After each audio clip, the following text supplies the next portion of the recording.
नमस्कार साथियों, मैं हूं आपका मित्र, आपका मेंटर आलोक कुमार श्रीवास्तव। बहुत लोग फोन कॉल्स कर रहे हैं, केस के बारे में डिटेल्स जानकारी मांग रहे हैं, क्या हुआ नहीं हुआ। तो मैंने सोचा कि एक ऑडियो जारी कर ही देता हूं केस के बारे में, क्योंकि कल मैं थोड़ा काफी थक गया था, इसलिए पूरा डिटेल्स केस के बारे में नहीं बता पाया। तो केस का जो बहस हम लोग का स्टार्ट हुआ था, पहले से हम लोग जैसे टारगेट किए हुए थे कि हम लोग को जो बोर्ड के द्वारा जो भी कदम उठाया गया है, यानी बोर्ड के द्वारा जो कमेटी बनाई गई थी, उस कमेटी रिपोर्ट को हमें सेट असाइड करवाना है। तो हम लोग का जो मेन बिंदु था कि बोर्ड ने की जो कमेटी ने है वो सिर्फ 2 ग्राउंड पे एग्जाम को रद्द किया था, और हम लोगों ने कोर्ट में उसी 2 ग्राउंड को चैलेंज किया कि ये दोनों ग्राउंड जो इनका है वो दोनों ग्राउंड गलत है, और इसी के बिहाफ पे एग्जाम रद्द किए हैं जो बिल्कुल ही गलत है। तो हम लोगों ने बारी बारी से दोनों चीजों का एक्सप्लेनेशन दिया। सबसे पहले जो एक्सप्लेनेशन हुआ वो रिपोर्टिंग हुआ कि सर 5 सेंटर पे रिपोर्टेड था एग्जाम की खराब हुआ था, एग्जाम में वहां पे धांधली हुई। धांधली इन द सेंस कि क्या धांधली, मतलब पेपर लीक आउट तो नहीं हुआ था, लेकिन वहां पे कोई भगदड़ हुआ या तोड़फोड़ हुआ या जो भी वाटेवर जो प्रॉब्लम सिचुएशन क्रिएट हुआ हो, कि वहां 5 सेंटर पे रिपोर्टिंग हुआ था, और 5 सेंटर के बाद स्टेट ने जो है खुद एक अच्छा कदम उठाते हुए उस 5 सेंटरों को रद्द करके दोबारा उन लोग का एग्जाम 26 फरवरी को करा दिया है। तो सवाल अब ये उठता है कि 26 तारीख को उस रिपोर्ट के आधार पे स्टेट ने ऑलरेडी एग्जाम करा लिया है, और फिर ये दोबारा एग्जाम कराने के बाद जब 16 मई को रिजल्ट देने की बारी आ रही है, जैसा कि पेपरों के माध्यम से पता चला था, और इन्होंने सेम डे एग्जाम को पूरा तरह से रद्द कर दिया। तो यहाँ पे सर आप बताइए कि कैसे पॉसिबल है कि जब एक कमेटी को बैठाया गया है ऑब्जर्वेशन करने के लिए, कि जांचोपरांत लिखा है कमेटी ने, और कमेटी ने जांच क्या किया है? कमेटी ने कोई जांच नहीं किया। गिरी साहब ने कहा कि कमेटी ने क्या जांच किया? कमेटी ने तो कोई जांच किया ही नहीं है। कमेटी तो वही 5 डीएम का रिपोर्ट जो पहले आया था 5 जिलों से, उन्हीं रिपोर्ट के आधार पे कह रही है कि 5 जिलों से ऐसे ऐसे कंप्लेन आया था। तो अरे भाई, तो कमेटी ने नया कोई तो फाइंडिंग नहीं ना किया, कमेटी ने कोई नया चीज तो प्राप्त नहीं किया। उधर से जज साहब ने बोला कि बोर्ड एक स्टैच्यूटरी बॉडी है, एग्जाम की शुचिता बना रखने के लिए उसको एग्जाम रद्द करने का राइट है। तो सर ने भी कहा कि हाँ बिल्कुल राइट है, मैं इस बात से कहाँ डिनाई कर रहा हूँ। लेकिन आप देखिए कि बोर्ड ने जो कैंसिलेशन करा है उसका कोई ग्राउंड भी तो होना चाहिए। बोर्ड एक पब्लिक अथॉरिटी है, और जो कोई भी वो निर्णय लेती है उसका एक लॉजिकल रीजन होना चाहिए। साथ ही साथ उन्होंने बिहार बोर्ड एक्ट जो बताया, 1964 में बिहार बोर्ड एक्ट बना हुआ था, उस एक्ट के बारे में बताया कि बिहार बोर्ड एक्ट एक स्टैट्यूटरी बॉडी का गठन हुआ था, लेकिन उसमें ये सेक्शन 8 में ये दिया हुआ, या सेक्शन 18, मुझे याद नहीं आ रहा कौन सा सेक्शन के बारे में बता रहे थे वो, सेक्शन 8 या सेक्शन 18 में दिया गया है कि बिहार बोर्ड का जो गठन हुआ है उसमें बिहार बोर्ड को एग्जाम रद्द करने का जो अधिकार है, कब? जब बिहार बोर्ड को कुछ एग्जामिनेशन में कुछ फाइंडिंग होगा तब। तो ऑलरेडी इन लोग का फाइंडिंग ये जो था 26 तारीख के एग्जाम कंडक्ट इसलिए तो कराया गया। अगर फाइंडिंग नहीं होता तो 26 तारीख का एग्जाम होता क्यों? और जब एग्जाम कंडक्ट करा लिया गया है तो फिर से अब ये दोबारा उसी रिपोर्ट के आधार पे अपने ओपिनियन को चेंज कर रहे हैं। अब ये कह रहे हैं कि पूरा एग्जाम को रद्द किया जाएगा। That is the change of the opinion. Giri sir ने कहा कि that is the change of the opinion. ये बोर्ड का जो है ओपिनियन चेंज करने का मैटर है, जो बिल्कुल ही सरासर एकदम तानाशाह वाला कदम है। इनको जब मन में आएगा तब एग्जाम लेंगे, जब मन में आएगा एग्जाम रद्द कर देंगे। मतलब डिक्टेटरशिप नहीं है यहाँ पे।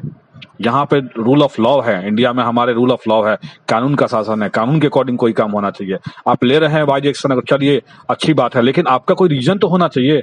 आप सेम जिस रीजन की बात आप कर रहे हैं उसका तो ऑलरेडी आप स्टेप ले चुके हैं पहले से ही। ये बहस हुआ पहला बहस, और इससे काफी सेटिस्फाइड भी देखे जज साहब मुझे। फिर दूसरी बहस आया कि सोशल साइंस का मुद्दा।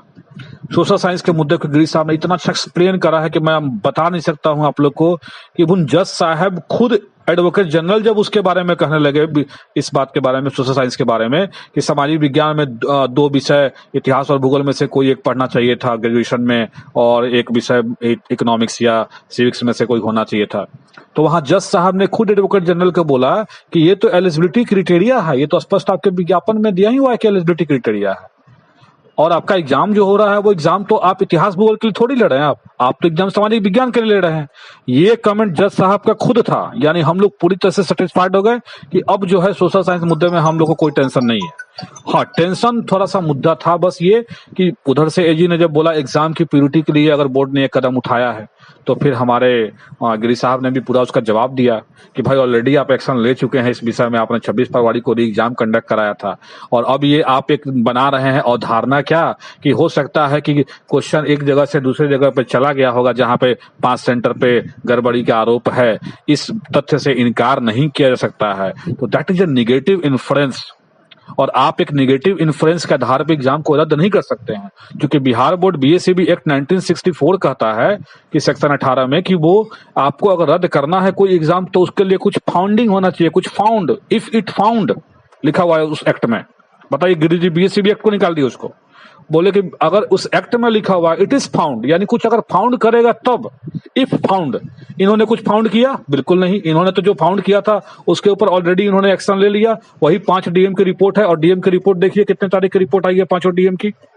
कहीं डीएम से केंद्राधीक्षक का जो भी रिपोर्ट है वो सारा रिपोर्ट आपको 28 जनवरी का है, कोई 29 जनवरी का है, और उसके बाद इन्होंने खुद एक्शन लेके 5 सेंटर का रद्द कर दिया और फिर उसको दोबारा एग्जाम ये लोग करा ही चुके। अच्छा कदम उठाए थे, ये तो मैं खुद कर रहा हूँ, इसको अच्छा कदम उठाए थे। ओवरऑल फिर आया कि ये मास लेवल की चीटिंग का मुद्दा है, तो गिरिजी ने कहा कि मास लेवल का ऐसा चीटिंग का मुद्दा है ही नहीं। आप बताइए, 317 सेंटर में 5 सेंटर रिपोर्टेड है, ये 317 में 5 मास लेवल हो गया और क्वेश्चन कहीं और जाने से इनकार नहीं कर सकता। हर जगह जैमर वैमर सारा लगा हुआ है तो क्वेश्चन जाने का कहीं कोई मतलब बनता ही नहीं है। यानी ओवरऑल बहस का कंक्लूजन यही था कि सोशल साइंस विषय के लेकर जज साहब पूरी तरह से सेटिस्फाइड थे। एग्जाम जो रद्द किया है बोर्ड का जो पैनल, उस पे ही ज्यादा डिस्कशन हुआ और गिरी साहब ने अपने सारे तर्कों को रखा कि वो एक पब्लिक अथॉरिटी है और अगर वो एग्जाम रद्द करते हैं तो कोई उनका वैलिड रीजन होना चाहिए और विदाउट वैलिड रीजन कोई पब्लिक अथॉरिटी कोई एक्ट नहीं ले सकती है, कोई एक्शन नहीं ले सकती है। और सारी चीजों के गिरी साहब ने बहुत सारे केसेस को भी बताया। ऑलमोस्ट मुझे लग रहा है कि 4-5-6 केसेस के बारे में भी बताया है और बताया सर ने। इसलिए मैं आश्वस्त हूँ, आश्वस्त तो नहीं कहूंगा, लेकिन मुझे पूरा उम्मीद है जिस तरह का बहस का लेवल था कल कि गिरी साहब हम लोग के लिए वरदान साबित होंगे। अब आगे तो परमात्मा की जो कृपा होगी वो होगी ही, लेकिन मैं एक बात और भी स्पष्ट रूप से बोल देना चाहता हूँ। गिरी साहब ने जितने स्तर से बहस किया है, अगर इस बहस के होने के बाद भी अगर कोई भी फैसला आएगा कोर्ट का, उसे मैं सर्वमान्य करूंगा और उसे मैं मानने के लिए तैयार रहूंगा। आगे मुझे और कोई कदम उठाने के बारे में मैं सोच ही नहीं रहा हूं, क्योंकि मुझे लग रहा है कि बहुत अच्छा गिरी सर ने बहस करा है और इतने अच्छे बहस के बाद पॉजिटिव परिणाम की उम्मीद भी मुझे पूरा है। और थोड़ा बहुत डाउट अगर है तो आप लोग को भी पता है कि हमारे एक दोस्त थे जिनके कुछ वकील के द्वारा कुछ ऐसा तर्क दिया गया था जिससे हम लोग मतलब टू द पॉइंट बहस वो नहीं कर पा रहे थे, जिसको लेके थोड़ा सा कोर्ट उनसे क्रॉस क्वेश्चनिंग करा भी, लेकिन उसमें वो सही तरीके से इंटरप्रेट नहीं कर पा रहे थे कोर्ट को, जैसा मैंने फाइंडिंग देखा था उसमें। खैर छोड़िए, उन बातों पर नहीं पढ़ना है, बस इतना कर रहा हूँ, सब लोग पॉजिटिव रहिए। हाँ, पढ़ते रहिए आप लोग, पढ़ना कोई बुरी बात नहीं है, सब लोग पढ़ते हैं, हम लोग टीचर हैं और एक टीचर को तो हमेशा अध्ययनशील रहना चाहिए। हम लोग पढ़ते भी हैं हमेशा। टू टीच वंस इज, कहावत भी सुने होंगे आप लोग, to teach once is to read twice, यानी एक बार पढ़ाने के लिए 2 बार पढ़ना पड़ता है।